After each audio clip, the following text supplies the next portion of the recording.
आज का पहला प्रश्न है, निम्नलिखित में से कौन मध्यकालीन भारत के यशस्वी विधिवेत्ता थे? हरिसेन, राजशेखर, विज्ञानेश्वर, अपरार्क।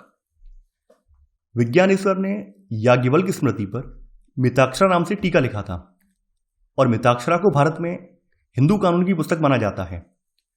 इसकी रचना 11वीं शताब्दी में हुई थी और यह जो ग्रंथ है यह जन्मना उत्तराधिकार के सिद्धांत के लिए प्रसिद्ध है। हिंदू उत्तराधिकार संबंधी भारतीय कानून को लागू करने के लिए मुख्य रूप से दो मान्यताओं को माना जाता है, जिसमें पहली मान्यता है दयाभाग। तो दयाभाग के जो प्रावधान है वो वर्तमान में आपके आसाम और बंगाल में लागू होते हैं।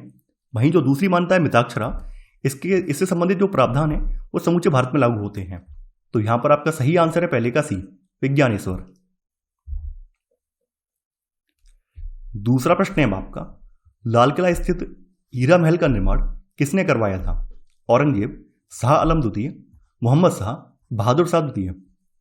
लाल किला स्थित हीरा महल का निर्माण 1842 में बहादुर शाह द्वितीय यानी बहादुर शाह जफर के शासनकाल में हुआ है और यह लाल किले की पूर्वी दीवार पर स्थित है, जो मोती मस्जिद के उत्तर में स्थित है।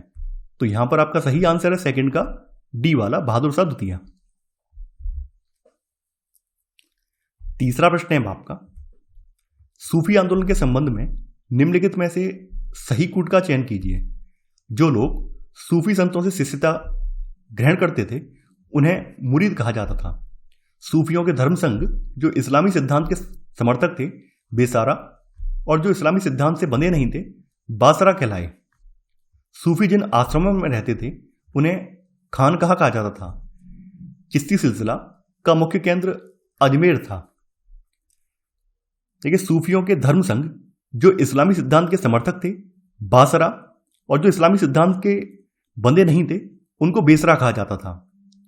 तो यहां पर सेकंड वाला जो कथन है आपका यह सही नहीं है। पहला वाला कथन आपका बिल्कुल सही है कि जो लोग सूफी संतों से शिष्यता ग्रहण करते थे उन्हें मुरीद कहा जाता था। तीसरा वाला भी सही है, सूफी जिन आश्रमों में रहते थे उन्हें खानकाह कहा जाता था और चिश्ती सिलसिला का मुख्य केंद्र अजमेर था। तो आपका चौथा वाला भी सही है। चिश्ती सिलसिला के महत्वपूर्ण संतों में निजामुद्दीन औलिया, बाबा फरीद, बख्तियार काकी, ये तीनों थे। तो यहां पर आपका सही आंसर होगा तीसरे का सी, केवल 1, 3 और 4। चौथा प्रश्न है आपका, निम्नलिखित में से किस मुगल सम्राट ने वेदांत दर्शन से प्रभावित होकर उज्जैन निवासी जगरूप गोसाई से भेंट की? जहांगीर, बाबर, शाहजहां, हुमायूं।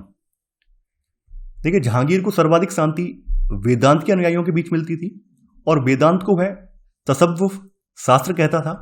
अपने शासन के 11वें वर्ष यानी कि 1616 में उज्जैन निवासी जगरूप गोसाई से उसने मुलाकात की और अगले 3 साल में उसने 7 बार इनसे मुलाकात की है।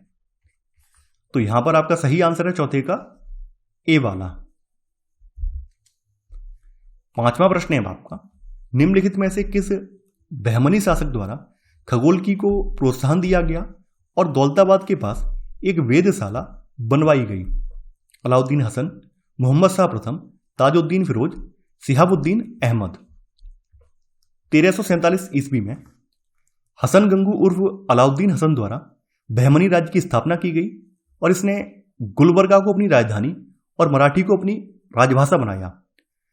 ताजुद्दीन फिरोज ने भीमा नदी के तट पर फिरोजाबाद की स्थापना की। फिरोज द्वारा खगोलकी को प्रोत्साहन दिया गया और उसने दौलताबाद के समीप एक वेधशाला बनवाई।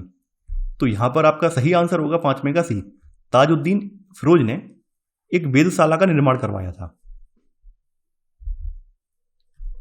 छठवां प्रश्न है आपका, सूची 1 को सूची 2 से सुमिलित कीजिए और सूचियों के नीचे दिए गए कूट का प्रयोग करके आपको सही उत्तर का चयन करना है।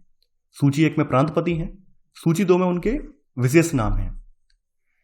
देखिए, यहां पर बहमनी साम्राज्य की बात हो रही है और बहमनी साम्राज्य को 4 प्रांतों या 4 तरफों में बांटा गया। इसमें गुलबर्गा, दौलताबाद, बरार और बीदर, इनके प्रतिपत्तियों को विशिष्ट नाम भी दिए गए। जैसे दौलताबाद का जो तरफदार था उसको मसनद आली कहा गया। बरार का तरफदार जो था उसको मजलिस आली कहा गया। वहीं जो बीदर का तरफदार था तो बीदर के तरफदार को आजम ए हुमायूं कहा गया। गुलबर्गा का जो तरफदार था तो गुलबर्गा के तरफदार को मालिक नायब कहा गया। तो यहां पर आपका सही आंसर होगा छठवें का बी, ए का तीसरा, बी का पहला, सी का चौथा और डी का दूसरा। 7वां प्रश्न है अब आपका, अटाला देवी की मस्जिद का निर्माण निम्नलिखित में से किसके द्वारा कराया गया था? विजय चंद्र, मुबारक शाह, इब्राहिम शाह, हुसैन शाह। जौनपुर में स्वतंत्र सरकी राजवंश की स्थापना मलिक सरवर, जिसको ख्वाजा जहां भी कहा जाता है, इसके द्वारा की गई थी। और 1408 ईस्वी में सरकी सुल्तान इब्राहिम शाह द्वारा अटाला देवी की मस्जिद का निर्माण कराया गया था। इस मस्जिद का निर्माण कन्नौज के राजा विजयचंद्र द्वारा निर्मित अटाला देवी के मंदिर को तोड़कर इसका निर्माण किया गया था। तो यहां पर आपका सही आंसर होगा 7वें का सी, इब्राहिम शाह। 8वां प्रश्न है आपका, मोहम्मद बिन कासिम ने सर्वप्रथम सिंध के किस क्षेत्र को जीता? निरून, आरोर, देवल, रावर। मोहम्मद बिन कासिम ने मकसन के रास्ते सर्वप्रथम देवल, जो वर्तमान में आधुनिक पाकिस्तान के सिंध प्रांत की राजधानी कराची के पास स्थित है, इस पर आक्रमण किया। और उस समय पर सिंध पर दाहिर का शासन था। तो यहां पर आपका सही आंसर होगा 8वें का सी, देवल। 9वां प्रश्न है आपका, भारत पर आक्रमण करने वाला प्रथम तुर्क यानी मुस्लिम शासक कौन था? मोहम्मद बिन कासिम, महमूद गजनवी, अल्पतगीन, सुबुक्तगीन। भारत पर आक्रमण करने वाला प्रथम तुर्क शासक सुबुक्तगीन था।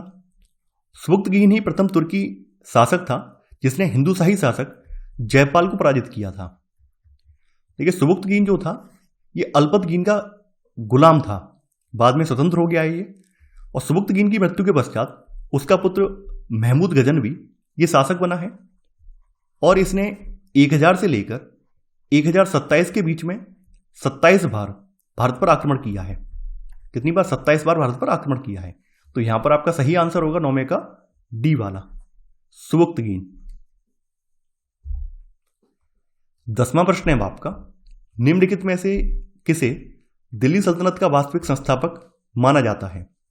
मोहम्मद गौरी, कुतुबुद्दीन ऐबक, आराम शाह, इल्तुतमिश। मोहम्मद गौरी की मृत्यु के बाद भारत में तुर्की साम्राज्य का शासन उसके 3 गुलामों ने संभाला, जिसमें कुतुबुद्दीन ऐबक ने दिल्ली में ममलूक वंश की नींव रखी। कुतुबुद्दीन ऐबक और उसके पुत्र आराम शाह ने लाहौर से शासन का संचालन किया और लाहौर ही उनकी राजधानी रही। चूंकि इल्तुतमिश ने लाहौर की बजाय दिल्ली को अपनी राजधानी बनाया, इसी वजह से इल्तुतमिश को दिल्ली सल्तनत का वास्तविक संस्थापक माना जाता है। यानी यहां पर वास्तविक संस्थापक जो दिल्ली सल्तनत का है वो इल्तुतमिश है, क्योंकि पहले जो राजधानी थी वो कहां पर थी? लाहौर में थी। अब लाहौर तो पाकिस्तान में चला गया है।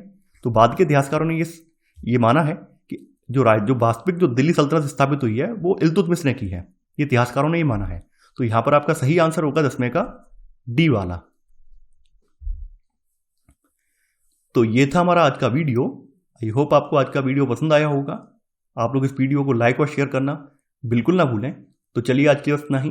Thanks for watching. जय हिंद।